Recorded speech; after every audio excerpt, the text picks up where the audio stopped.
সালামুন আলাইকুম তিবিতুম মুবারাকাতান তয়্যিবা রব্বি আউযু বিকা মিন হামাযাতিশ শায়াতিন ওয়া আউযু বিকা রব্বি আইয়াহদুরুন সুবহানাকা লা ইলমা লানা ইল্লা মা 'আল্লামতানা ইন্নাকা আনতাল আলিমুল হাকিম সুবহানা রাব্বিকা রাব্বিল ইজ্জাতি আম্মা ইয়াসিফুন ওয়া সালামুন আলাল মুরসালিন আলহামদুলিল্লাহি রাব্বিল আলামিন। সম্মানিত মুসলিম ভাই বোনেরা, আমন্ত্রণ জানাচ্ছি আজকে একটি টপিক আল কোরআন ভিত্তিক দেখার জন্য। টপিকটা ছোট হলেও অত্যন্ত গুরুত্বপূর্ণ। আমাদের সমাজে নামদারি মুসলমানের কোনো শেষ নেই। তারা মনে করে যে সালামুন আলা মুহাম্মদ হলেন তাদের এই সাফায়াতকারী। এই সাফায়াত শব্দের অর্থ আছে ভুল। এই সাফায়াতকারী যেটা কথাটা আসছে, এই কথা কিন্তু সম্পূর্ণ ভুল। আল্লাহ যেটা বলছেন 39 নম্বর সূরার যে 44 নম্বর আয়াতের মধ্যে যেটা আসছে, কুলিল্লাহিস শাফাআতু জামিআ লাহু মুলকুস সামাওয়াতি ওয়াল আরদ সুম্মা ইলাইহি তুরজাউন। আমাদের মাদ্রাসার মধ্যে দেখবেন যে মানে সাধারণ মানুষ বাদ দেন, মাদ্রাসা সমাজের মধ্যে আছে কি নবী শাফায়াত করবেন। তো আল্লাহ বলছে তুমি বলো শাফাআত সম্পূর্ণ আল্লাহর এখতিয়ারভুক্ত। আকাশ ও পৃথিবীর রাজত্ব তারই, অতঃপর তার কাছেই তোমাদেরকে ফিরে যেতে হবে। 39-44 যে কথাটা আসছে। তারপরে সম্মানিত ভিউয়ার্স, আপনি যদি সাধারণ মানুষকে জিজ্ঞাসা করেন যে ভাই আপনি কি মুসলিম, সে তো মুসলিম বলবো না, সে বলবে মুসলমান। তো এই যে মুসলমান, তার ধারণা মুসলমান হইলে তার ধারণা কি জানেন? তার ধারণা হলো নবী তাকে কি করবেন? শাফায়াত করে নিয়ে যাবেন। এখন নবী নাকি বলছেন মান কালা লা ইলাহা ইল্লাল্লাহ, যে ব্যক্তি বলবে কি লা ইলাহা ইল্লাল্লাহ সালামুন আলা মুহাম্মদ বলছেন নাকি দাখালাল জান্নাত, তাকে জান্নাতে দেওয়া হোক।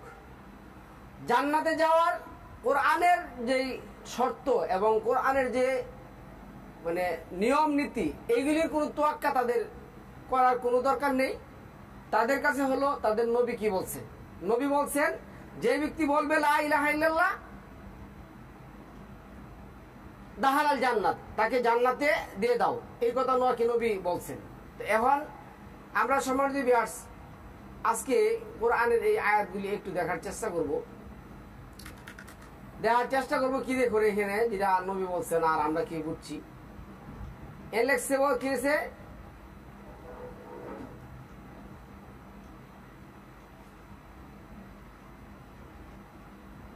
এখানে দেখুন 2 নম্বর সূরা আল বাকারার 119 নম্বর আয়াতের মধ্যে কি আসছে, ইন্না আরসালনাকা বিল হাক্কি বাশীরা ওয়া নাযীরা। ইন্না আরসালনাকা বিল হাক্কি বাশীরা ওয়া নাযীরা ওয়া লা তুসআলু আন আসহাবিল জাহিম। যারা জাহান্নামের অধিবাসী হবে তাদের সম্পর্কে আমি তোমাকে জিজ্ঞেস করব না কিসের জন্য তারা জাহান্নামের অধিবাসী হয়েছে। কিন্তু আমাদের মোল্লা সমাজ, মাদ্রাসার মধ্যে মোল্লা সমাজের ধর্মের মধ্যে আছে কি, যদি আপনি লা ইলাহা ইল্লাল্লাহ পড়েন তাহলে একবার না একবার আপনি জান্নাতে যাবেন। কিন্তু আল্লাহ তো কোরআনের কোথাও এই সমস্ত কথাবার্তা বলে নাই যে আপনি একবার না একবার জান্নাতে যাবেন। আপনি যদি 22 নম্বর সূরার 22 নম্বর আয়াত দেখেন, 22-এর 22 যদি দেখেন আল হাজের, তাহলে এখানে যে কথাগুলি আসছে দেখুন কি বলছেন আল্লাহ 22 নম্বর সূরা 22 নম্বর আয়াতের মধ্যে। এখানে আছে কি, কুল্লামা আরাদু আইয়াখরুজু মিনহা, যখনই তারা যন্ত্রণা কাতর হয়ে বা যন্ত্রণায় অতিষ্ঠ হয়ে ওইখান থেকে বেরিয়ে আসতে কি করবে? চেষ্টা করবে, চাইবে। মিনহা মিন গাম্মিন, ওয়াইদু ফিহা ওয়াযুকু আযাবাল হারিক, তাদেরকে ওইখানে ফিরে দেওয়া হবে আর বলা হবে তোমরা জাহান্নামের দহন যন্ত্রণা এই আযাব তোমরা কি করো, ভোগ করো। এখন আসুন আল্লাহ কি বলছেন দেখুন এই 23 নম্বর আয়াতের মধ্যে, ইন্নাল্লাহা ইউদখিলুল লাযীনা আমানু ওয়া আমিলুস সলিহাতি জান্নাতিন তাজরি মিন তাহতিহাল আনহারু ইউহাল্লাউনা ফিহা মিন আসাতিরা মিন যাহাবিন ওয়া লু'লু'আন ওয়া লিবাসুহুম ফিহা হারির। যারা ঈমান আনে, সৎ কাজ করে, আল্লাহ তাদেরকে দাখিল করাবেন জান্নাতে, যার তলদেশে ঝর্ণা দ্বারা প্রবাহিত, সেইখানে তাদেরকে অলঙ্কৃত করা হবে সোনার কাকন আর মুক্তা দিয়ে, আর সেখানে তাদের পোশাক হবে রেশমের। তাহলে এইখানে প্রথম কথাটা আছে ইন্নাল্লাহা ইউদখিলুল লাযীনা, নিশ্চয় আল্লাহ তাদেরকে প্রবেশ করাবেন কি করলে, আমানু, ঈমান আনলে, বিশ্বাস স্থাপন করলে। তাহলে বিশ্বাস স্থাপন করবেন, ঈমান আনবেন কিভাবে? আমাদের আজকের যে অনুষ্ঠানটা হলো কোরআনের জ্ঞান আগে না প্রচলিত মোল্লাদের কথা অনুসারে আমল আগে। আমরা সমাজের মধ্যে যখন এই মসজিদে, এই সমস্ত মসজিদের মধ্যে যাই, আপনার দেখা গেছে কি 20, 30, 40, 50 বছর ধরে সালাত আদায় করতে করতে জীবনের শেষ অন্তিম মুহূর্তে আইসা গেছে, কিন্তু তারা যদি জিজ্ঞাসা করি যে ভাই আপনি কোরআন ভিত্তিক কি ইমানের ঘোষণা দিচ্ছেন, সে বলবে এটা একেবারে কেমন কথা, আমরা তো লা ইলাহা ইল্লাল্লাহ মুহাম্মাদুর রাসূলুল্লাহ পড়ছি, আমরা তো ইমান আনছি, অথচ এই লা ইলাহা ইল্লাল্লাহ মুহাম্মাদুর রাসূলুল্লাহ কোরআনের কোথাও নেই। চিন্তা করছেন কেমন ফাঁকিটা মোল্লা আপনাকে দিছে? আপনাকে কেমন ফাঁকিটা মোল্লা দিছে আপনি জানেন? আপনি নিজেও জানেন না, কেননা আপনি কোরআন জানেন না। মহান আল্লাহ আপনাকে আমাকে যেটা বলছেন, যেই কথা বলছেন, এই যে 42 নম্বর সূরা সূরার 42 নম্বর সূরার যে আয়াতের মধ্যে আল্লাহ আমাদেরকে আপনাকে যেটা বলছেন 52 নম্বর আয়াতের মধ্যে, এইখানে দেখুন তো আল্লাহ কি বলছেন। আল্লাহ এখানে বলছেন ওয়াকাযালিকা আওহাইনা ইলাইকা রূহাম মিন আমরিনা মা কুনতা তাদরিমাল কিতাবু আলাল ঈমান ওয়ালাকিন জাআলনাহু নূরান নাহদি বিহি মান নাশাউ মিন ইবাদিনা ওয়া ইন্নাকা লা তাহদি ইলা সিরাতিন মুস্তাকিম। আল্লাহ যেটা বলছেন, হে রাসূল আপনি জানতেন না কিতাব কি, ঈমান কি, আমি আপনাকে ওহীর মাধ্যমে জানিয়েছি। তাহলে মুসলিম হতে হলে আপনাকে কি করতে হবে? কিতাব সম্পর্কে আগে ধারণা নিতে হবে, তারপরে ঈমান আনতে হবে। এখন আপনি কিতাব সম্পর্কে ধারণা নেবেন, তারপরে ঈমান আনবেন, আপনি কিভাবে আনবেন?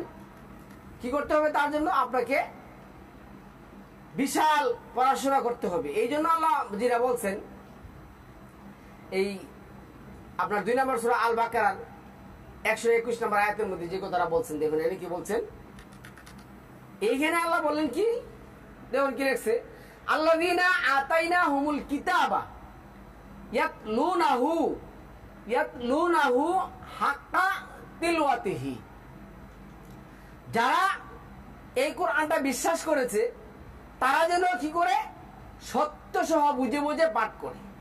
কি করতে হবে? আপনার সত্য সহ বুঝে বুঝে পাঠ করতে হবে ঈমান আনলে। তাহলে আল্লাহ এখানে কিন্তু বলছেন উলাইকা ইউমিনুনা বিহি, যদি তারা এই কোরআনটা সত্য সহ বুঝে বুঝে তেলাওয়াত করে পাঠ করে, তাহলে সে কি করলো?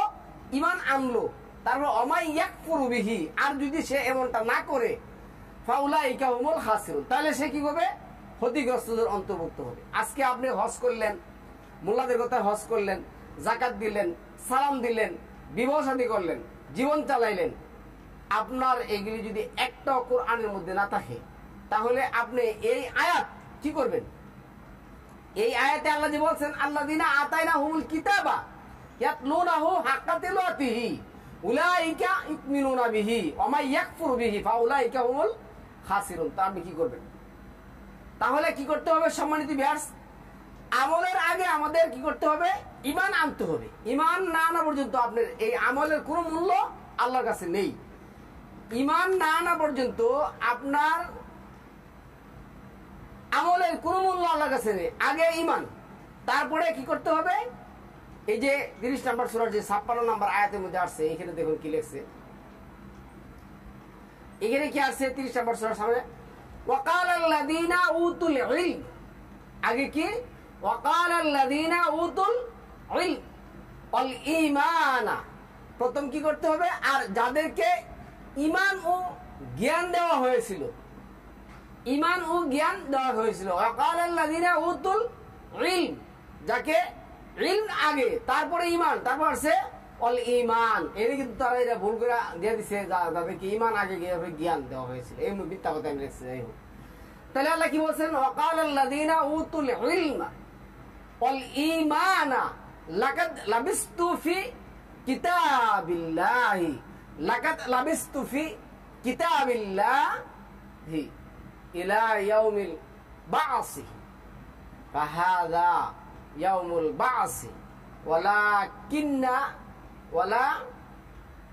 ওয়ালাকিন্নাকুম কুনতুম লা তা'লামুন। আর যাদেরকে জ্ঞান দেওয়া ও হয়েছিল, ঈমান দেওয়া হয়েছিল, তারা বলবে তোমরা আল্লাহর কিতাব মতে পুনরুত্থান দিবস পর্যন্ত অবস্থান করেছ, এটাই হলো পুনরুত্থান দিবস, কিন্তু তোমরা তা জানতে না। তাহলে এইখানে আমি আপনাকে বলি, মহান আল্লাহর শর্ত সাল্লাল্লাহু আলাইহি মুহাম্মদকে 42-52 তুমি জানতে না কিতাব কি, ঈমান কি। তারপরে ঈমান আপনার আনতে হলে কি করতে হবে?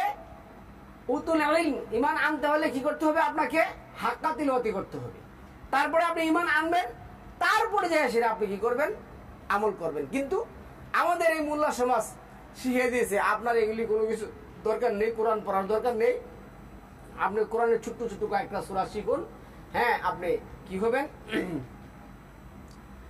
বেহেশতে চলে যাবেন মাআযাল্লাহ। আর আপনারা তো বেহেশতে নেওয়ার জন্য একদিন বসে আছে। আল্লাহ কি বললেন? তাহলে মোল্লা কি বললো? সম্মানিত ভিউয়ার্স, আমরা আজকে এইখানে টপিকটা বর্ণনা করে এটাই বলবো যে আমাদের আমলের আগে কোরআনের জ্ঞান অর্জন করতে হবে। কোরআনের জ্ঞান অর্জন না করে আমল করলে এই আমলের কোনো ফায়দা আসবে না। কেন? আপনার প্রচলিত আমল আল কোরআনে নেই। আপনি যে সালাত আদায় করছেন কোরআনে নেই, আপনি যে সালাম দিচ্ছেন কোরআনে নেই, আপনি যে হজ করছেন কোরআনে নেই, আপনি যে যাকাত দিচ্ছেন কোরআনে নেই, আপনি যে পদ্ধতিতে বিয়ে করছেন এটা কোরআনে নেই, আপনি যে পদ্ধতিতে রাষ্ট্র চালাচ্ছেন এটা কোরআনে নেই। এগুলি কোরআনে নেই, এগুলি কোরআনের ভাষাও না, এগুলি কোরআনের কাজ না। তাহলে আপনার কি করতে হবে? আগে কোরআনের জ্ঞান অর্জন করতে হবে, তারপরে ঈমান আনতে হবে, তারপরে আমল করতে হবে। কিন্তু মোল্লার হলো কি? আগে আমল আর জ্ঞান অর্জন আপনার দরকার নেই, আপনি সাধারণ মানুষ এগুলো। অথচ আল্লাহ কি বলছেন?